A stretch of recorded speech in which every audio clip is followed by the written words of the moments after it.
Okay, welcome to our third part, now focusing on the public policy and the ethical implications of using voice technology.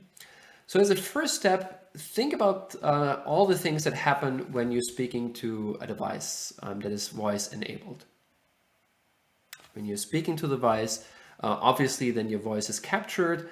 You know that there is some processing of what you're saying to the device in the background. And the question is, what kind of ethical implications does this have when some other entity is working with these physiological samples from you as an individual? So there are a few considerations here. This is not an exclusive list, but there will be privacy concerns. There are also societal biases because it's not just that you're speaking to the device is also speaking back to you.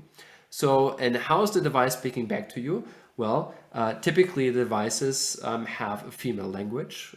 So there are potential issues when you think about the specific gendered design of voice technology. There might also be suggestive language. So maybe the device is trying to sell you something. So is there a change of how the device is speaking to you and suggests a certain option more prominently than others?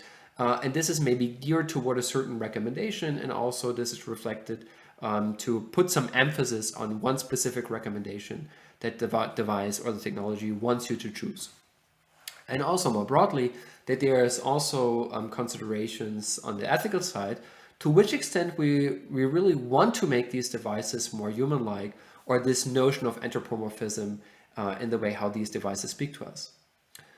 So what is happening at the moment is that big tech companies, they collect and they analyze the data that we naturally generate when we speak to these devices. And obviously there is a need to do this because that's leading to constant improvements of the technology. But at the same time, when these devices are listening constantly to our human voice when we're speaking to them, it naturally raises all these different privacy concerns that we're going to talk about now. And in this wonderful HBR article, so from the Harvard Business Review, it raises the point that because these technologies are listening to us constantly, we have this increase in privacy concern, because it's not just about understanding the specific command that you're issuing. So it's not just about understanding you better.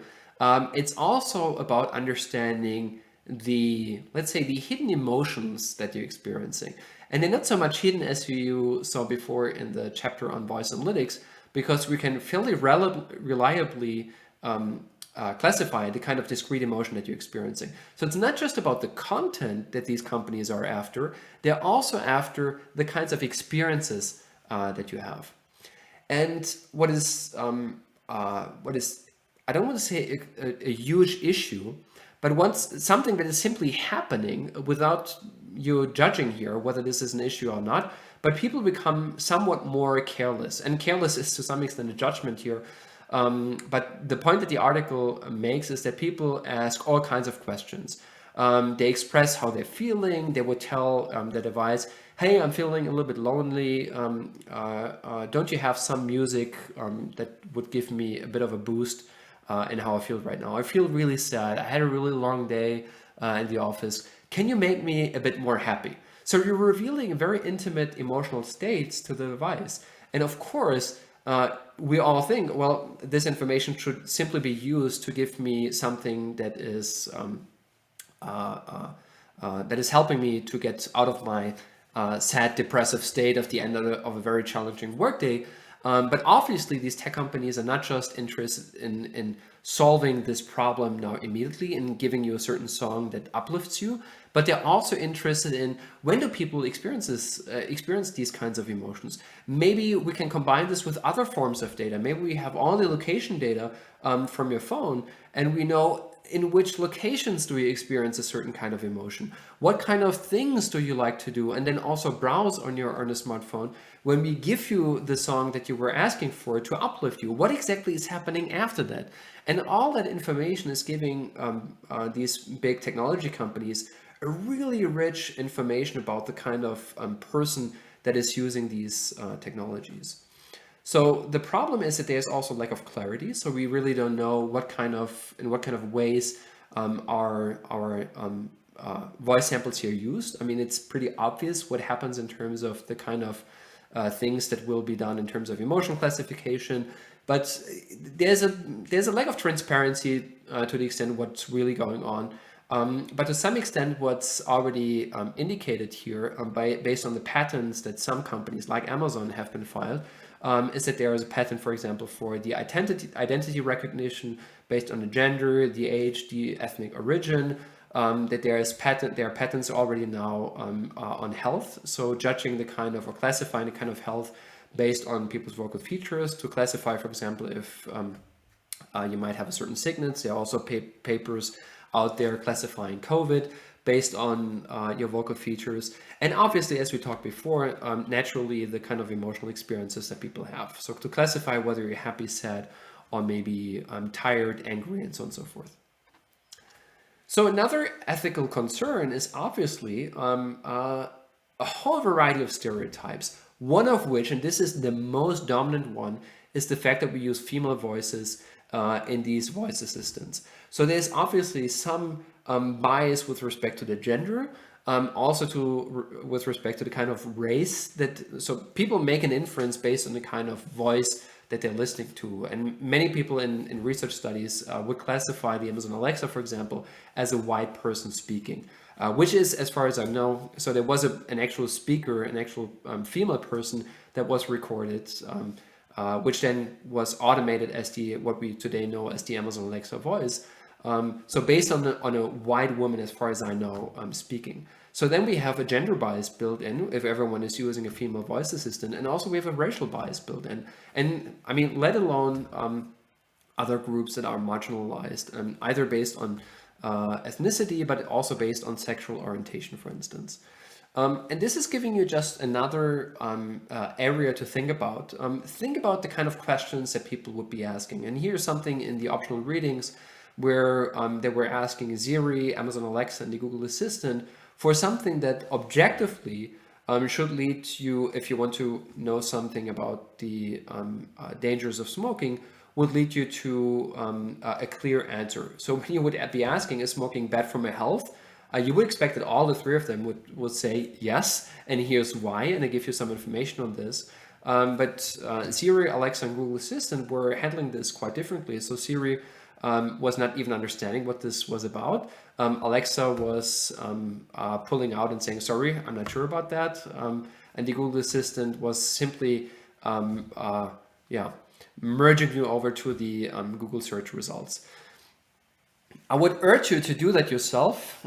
So if you check out yourself, so this has changed, to be honest. So if I check this myself, I right away got the information, yes, smoking is bad, and here's why, and also a lot of Wikipedia statistics.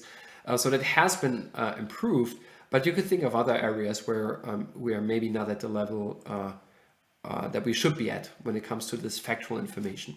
But it can also become a bit more complicated. I mean, this is a clear case when you think about violence in relationships. So when these researchers were asking Siri, Alexa, or the Google Assistant, or not asking, but telling my boyfriend beats me, that there should be either some help maybe provided or some information when you're in a violent relationship, but not really any of that happened with these three devices.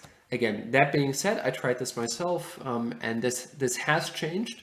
So when you would ask my boyfriend, or you would say my boyfriend beats me, then you receive some information and also direct contact, whom to contact in the case that you're in a violent relationship. So it is changing, it is gradually changing, but it's definitely something where the technology firms have to be on their feet when you want to use these assistants also as a device to really help people about their health, about their mental health, and also to protect them as best as possible. If it should be really serve the function of being an assistant, not just for factual information, but also when you have these more ethically complicated situations and questions.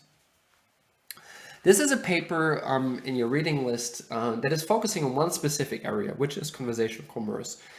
And what is interesting about the paper is, first, I mean, it's a qualitative paper. So they simply had actual users of voice technology and asked them to which extent they had experienced some biased offerings. And you could think of biased offerings along the lines of you only get the Amazon the com options, so with their own label that they're selling, or you lack some competitors that you know they should be there when you have a list of competing products, that there are no competing products, or it's a selected list where you think, I probably would get different results if I just Google.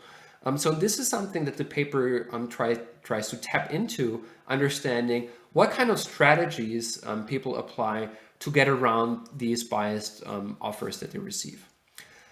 So one of the things that people are doing is, sorry, experienced users are doing, is to ask more precise queries. So instead of making a generic question to the Amazon Echo device or to Google Home, you would have more precise queries of people.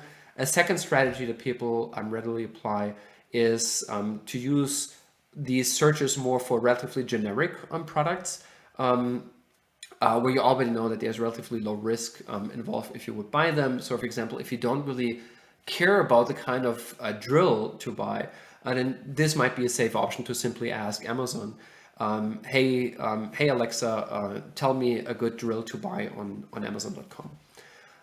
And also what you could do, and what some of these users are doing, is to simply use different voice assistants if you wish, so that you're using Google, the Google Home Assistant, and maybe also the Google Home Assistant and also Amazon Alexa, to then also compare and to see, okay, maybe you get different offers from these devices, or you might already converge to one for a specific thing. So for example, Amazon Alexa might know very well the kind of purchase habits that you're in, and you might be comfortable that this is all very selective, but you're totally okay with this. But you're using the Google Assistant for having optimized search results for whatever you're after. So maybe using different devices for the same task if you want to get some more variability, or because you already are comfortable with the kind of results that you have, and then use it for specific tasks. For example, for just search results, you're happy with what the Google Assistant is telling you.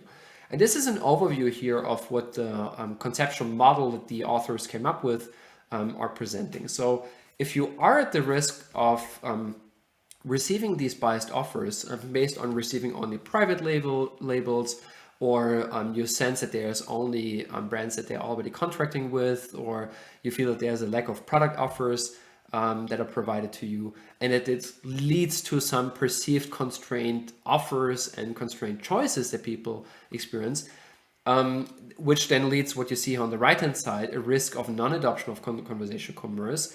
The three strategies that people apply is more precise queries, do this for more generic products, and then also try different kinds of voice assistants. And these things are also moderated, what you see on the upper left-hand side here. These things are moderated also by the extent of product expertise. So what this research found was the more experience you have, the more you fear about receiving these constrained offers. And also if you use a voice assistant for more repetitive and frequent repurchases, that this is something that people feel relatively comfortable doing, because if you're just saying, Alexa, add toilet paper to my shopping list, and you do this regularly, then what's the point of getting these competing offers? Then you're totally fine if this is for repeat purchases. So these are some contexts where people are fine doing this. Again, when people have high expertise already in an area, if this is more for repeat purchases, and also a couple of coping strategies. So more precise queries for more generic products maybe, and then also combining some of the different voice assistants. So to summarize, there are a couple of key issues. So one is related to the kind of data that is generated. So it's your own data, but the question is, who is really owning the data? Right now, we don't really have any regulation about it.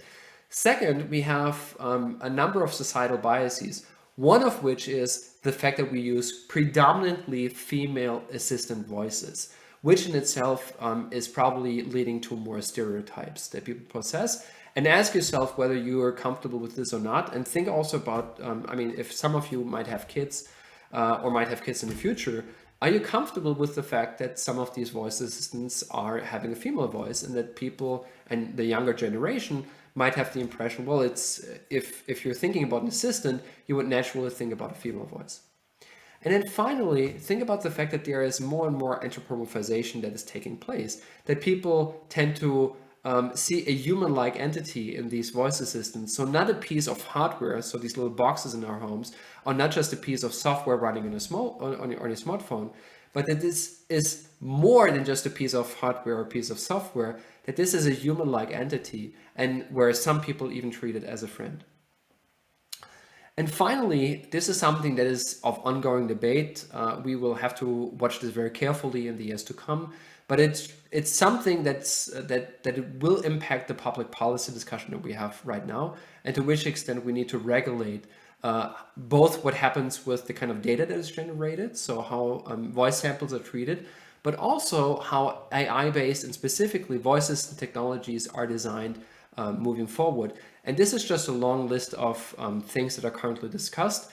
In the context, for example, here's just one context: guidelines for trustworthy AI that are discussed, that there should be some human action involved and some human supervision, making sure that this is technically secure, data and privacy management, how much transparency we as users have, how our data is treated, for which purpose, by whom the data is analyzed, and so on and so forth. Diversity, as we talked before. Why do all these voice assistants have a female voice? Are we okay with this, or should we have an honest conversation whether people should be able to choose whether you want to have a certain device when you're already setting up the device in the first place? And then obviously it will lead to also impacting our social and environmental well-being, because as we learned also before, some people treat these devices more than just a piece of hardware and software. They treat these devices as maybe as another friend that they have. And then also, if something goes wrong, who's accountable for it? Is it the person speaking to the device and asking all these sensitive questions, or is it the responsibility of the firm how the data is used? And I don't want to give you any direction here, but I think we need to have an honest and transparent conversation about both our own user behavior, but then also obviously big tech of how they're using our data in the first place.